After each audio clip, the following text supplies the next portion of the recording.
Kicking with Dani Luv, healing one day at a time. Settle down, you'll be fine.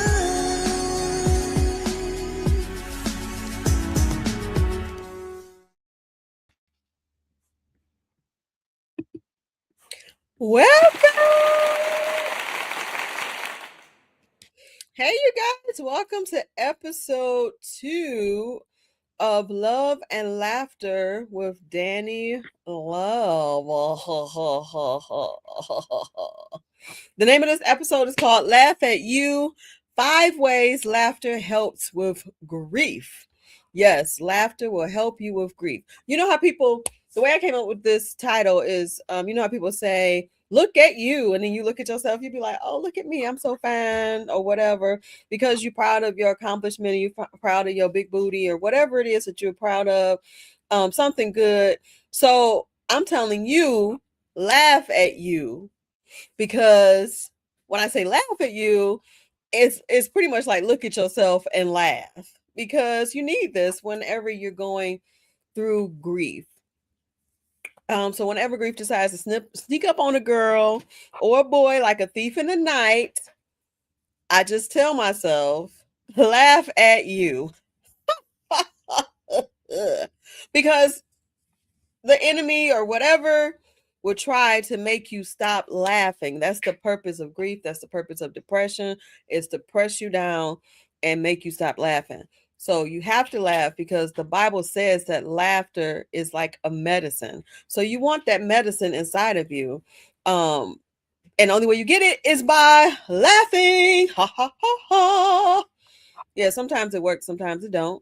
But for the most part, it works. Yeah. So story time for me, what I laughed at me is the other day I was Ubering, and these dudes, they took forever to come out. Like, it took forever. I was about to cancel their order, but they finally came out right before I pressed the button. They finally came out. So when they came out, I looked at their destination and I just started laughing at me, because the destination was at the hospital where my brother transitioned. So I personally cannot go down Hoover without having a panic attack. I cannot go past the hospital without having a panic attack. I can't do none of that. So I laughed at myself, and it didn't work. It's like, okay, so this laughing is not going to work. I'm not going to be able to drive you guys, you late people, to where you want to go. So I straight up told them, I straight up told the passengers, I don't care, because Uber don't pay that much sometimes. And sometimes you got to look at your mental health. So I straight up told them, look, my late brother is, we're going to have to take a detour to your destination. I can't go down Hoover or past the stinking hospital, and you will have to make your destination. You will not make your destination if you ask me to take you that way. So they had a choice to either be late or make their destination late, or not make it, because I wasn't about to stress myself out. And yeah, you should be good with that, seeing that I waited 20 minutes for y'all to come outside, so yin and yang, quick flow cold. What did they do? They told me no. And I was like, oh, okay. And I had a 5-hour panic attack on Hoover and 12 Mile. And they ended up driving me home, and I let them borrow my car as long as they gassed it up. They family now. So yeah, because I didn't I'm just playing. No, they didn't tell me no. I went the long way, and they put their seatbelts on, and they was quiet the whole ride. You would have thought I was a mama. Because I had to. Because the day I tried to go past Hoover, and it didn't work. It did not work. Like, there's this thing that my therapist is trying on me, where she wants me to drive past the hospital, and it won't be as bad the more you do it. But yeah, that's one thing that I'm not doing for her. So yeah. So I put up my boundaries and I refused to have a 5-hour panic attack for $4.50. For $4.50, right. They don't pay me enough to be triggered. Here's the thing. Let me tell y'all what grief does to the brain. Grief, it shrinks the hippocampus. If you don't know what the hippocampus is, it's the seahorse structure in the brain, temporal lobe. It's critical for converting short term memories into long term conscious memories and for spatial navigations. So it organizes, stores, and retrieves memories of facts, events, and locations, playing a key role in learning, spatial awareness, and memory consolidation. It also works closely with the amygdala and it helps process memories associated with strong emotions. The amygdala, it activates the amygdala, and the amygdala is a pair of almond shaped subcortical brain structures within the limbic system that acts as the brain's smoke alarm. So it's primarily responsible for detecting, processing, and regulating emotions, especially fear, anxiety, and aggression, and orchestrating the fight, fight, or flee or freeze. It's called fight, flight, freeze, blah, blah, blah, blah, blah, blah, blah, blah, responds. The key function of the amygdala is emotional processing. It regulates emotions, including fear, anger, and pleasure, and it helps assign emotional value to stimuli. And it detects threats, in survival. It identifies threats and initiates immediate physical response, such as increased heart rate and adrenaline release. Maybe that's why sometimes I have the panic attacks, because I'm trying to save myself. I'm trying to self-persevere, trying to do what I got to do to not lose it. So yeah, it also has memory formation. It plays a crucial role in consolidating, storing, and recalling emotional memories. Social and behavior adaptations. It influences social behaviors by analyzing cues and helping individuals adapt to their environments. And it's a stress response. It facilitates the release of stress hormones like cortisol and adrenaline. So that's very important to know what grief does. It gives the amygdala and it bothers the amygdala, and the amygdala has a lot of things that it do to protect us. Grief will sometimes make it hard for us to protect ourselves because it actually does something with the chemicals in our brain. One thing that it did for me, it increased my cortisol level, and cortisol is like the an excess of the stress hormone. That's why I'm fluffy. It's not because I eat a lot, because I actually eat healthy. Like right now, I got this little salad thingy right here, and I got these little chia seed drinks, and you know, it looks like roaches inside of water. It looks rather nasty, but it's good for you. And I try my best to eat healthy. I'm not perfect. I have my moments. Yesterday was fall off day for sure. But for the most part, I try to eat healthy. And but that doesn't help because my stress levels are so high. Oh, let me see who we got. Amanda, hi. Huh? Yes, Malachi, husband. Yes, they are family now. Okay. Oh, what we talking about? We talking about grief, okay? We talking about grief, laugh at the grief, okay? We is talking about laughing at the grief and not letting the grief laugh at us. You know what I'm saying? Because you got to laugh at grief. You got to laugh at grief. So like when I have the yeah, I'm trying everything. I got the roaches in the water. I'm trying everything to lose this weight, and thank God I'm not like, because God loves everybody, no matter what size, shape you are. But just for me personally, I want to lose a little bit of fluffiness, you know, get my sexy back and then get pregnant and then get my sexy back again. It's a lot of work. But yeah, and I'm doing that by trying to help everybody with grief and everybody with learning about depression and stuff like that, because it makes you feel better once you name it. And when you say laugh at you, just laugh at yourself. Don't be bad. Don't feel bad that you feel bad. Laugh while you crying at yourself. Like, dang, this is so messed up. My life is falling apart.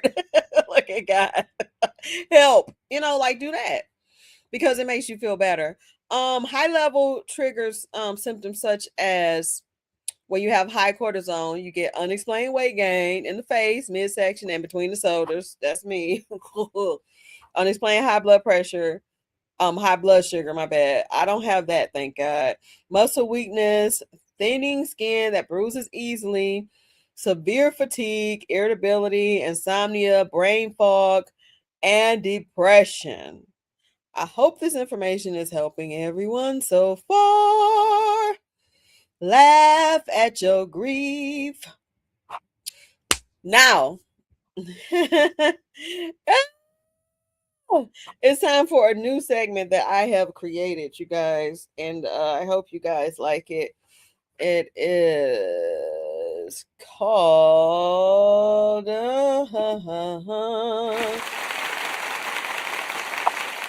Grief is Ghetto. This segment is called Grief is Ghetto. I hope y'all like it. It's pretty much talking about how ghetto grief is. You know what I'm saying?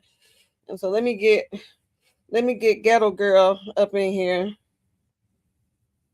to explain to y'all. We got a special guest. Let me get Ghetto Girl up in here to explain to y'all how grief is ghetto.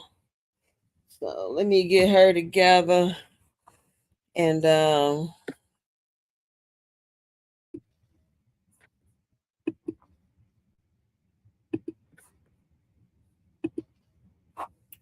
welcome to the segment of Grief is Ghetto.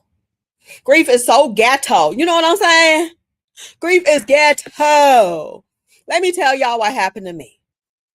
Well, before I tell y'all, let's define the word ghetto. Ghetto originated in the 16th century Venice, Italy.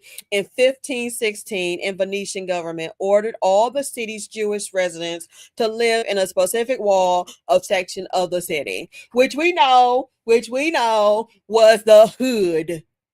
Okay.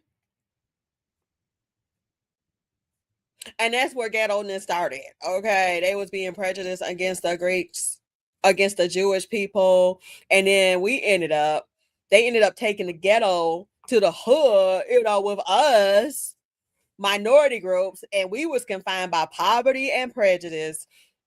So now it's time for Grief is Ghetto. So let me give y'all a story time. So today I woke up in a puddle full of Kool-Aid tears, right? I cried so hard the night before that the sandwich bag with the Kool-Aid and the sugar got stuck on my face. I had to use black castor oil and soap to get the red stain out of my cheek. Needless to say, I have no rags and no soap. So, you know what I did? You know what I did? I broke into my neighbor's house and I got me some Irish Spring, the ghetto version of black soap. That's what I did. And after getting that black soap, I kind of found myself sitting on my neighbor's porch crying because I thought about my dead loved one. And because I'm going through grief, I was just sitting on the porch crying. It was then that I was apprehended by the police and taken to the homeless shelter. They thought I was a homeless.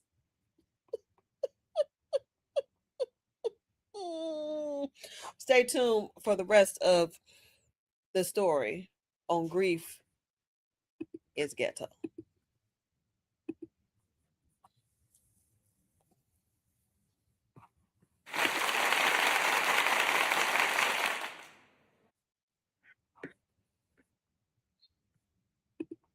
Yeah, that was dumb. That was dumb. But tell me if y'all liked it or not. Let's look at the comments. That was really stupid. Oh, Tiffany Mark, she said, "Oh, that sounds like me, child."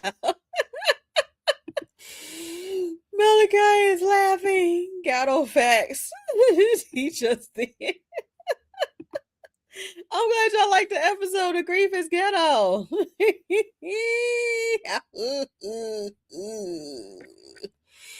Yeah, Grief is Ghetto. I hope that made y'all laugh just a little bit. So I'm gonna get into the reason why I am actually here, because some people really are taking notes. Y'all really want to know 5 ways that laughter will help your grief.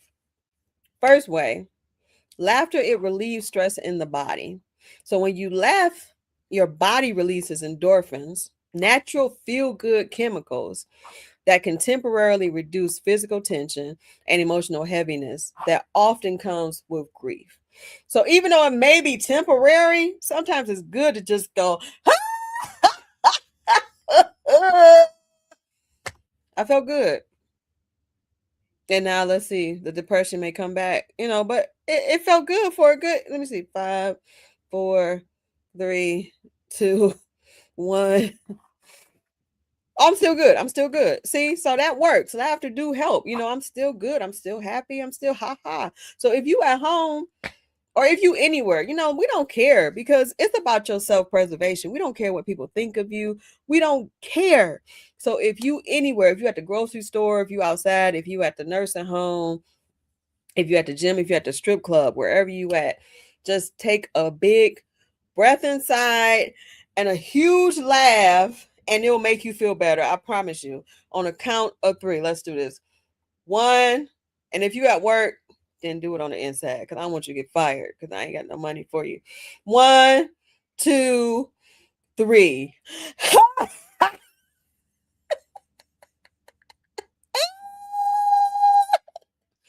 Don't have to be that over the top, but it made me feel better. Yeah, it was a crazy laugh, but it did its thing.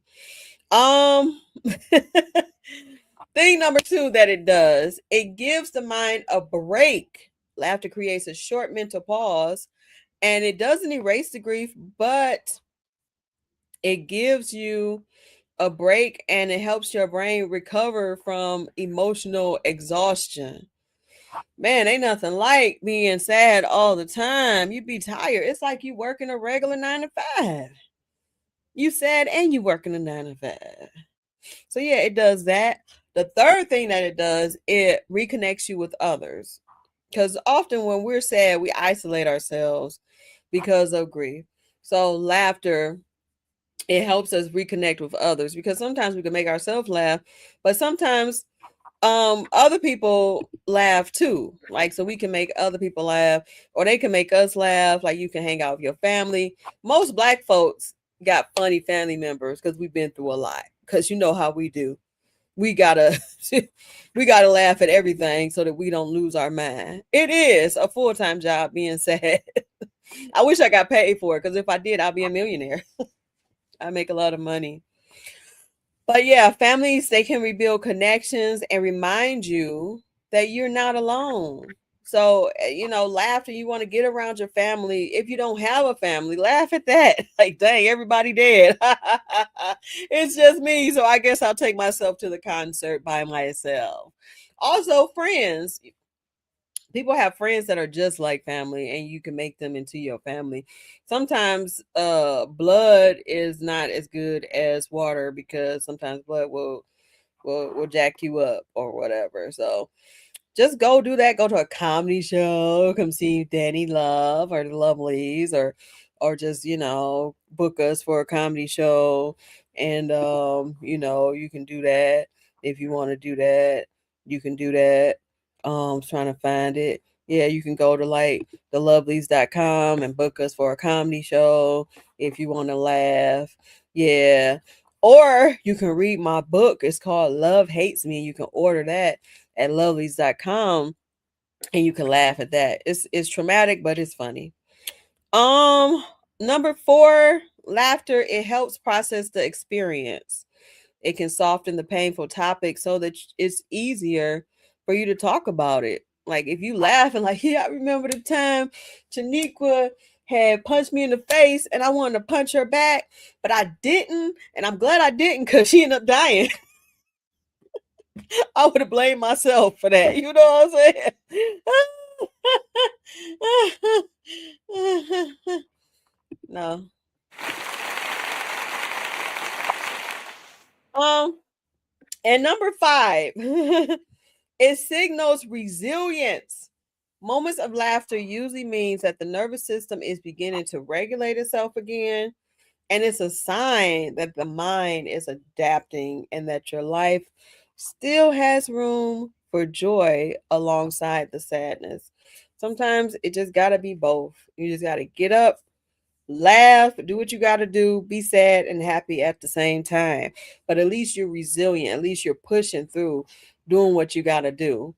Um, I hope these 5 things encouraged you guys. Let's go over them one more time. The reason that laughing helps with your grief, it relieves stress in the body, it gives the mind a break, it reconnects you with others, it helps process the experience, and it signals resilience. And that's where we want to get there. It takes a process to get to the resilient part, but laughing, it'll eventually get you to the resilient part. um so that was quick. That's all I wanted to do. That's our time. The next time grief want to sneak its ugly face at you, just laugh at it. Laugh at it, ha ha ha. And make sure you subscribe, like, follow. This is my second episode of Love and Laughter with Dani Luv. I want you guys to tune in, share, like, subscribe, help somebody else. Comment if it helps you. Let me know. I really hope it helped you out a lot.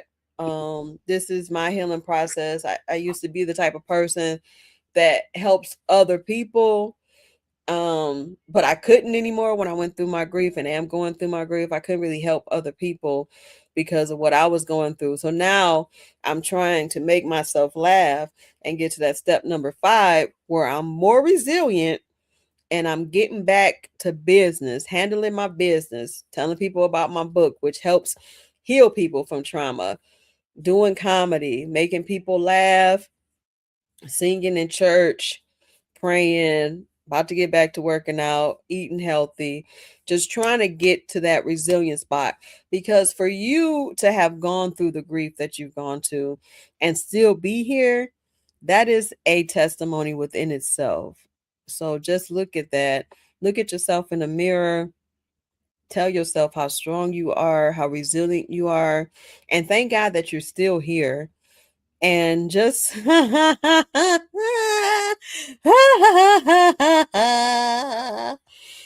at yourself. And always remember that God gave you your own fingerprint and your own purpose, and that you are here for a reason and you matter no matter what. Love you guys. See y'all next Monday at 1 o'clock.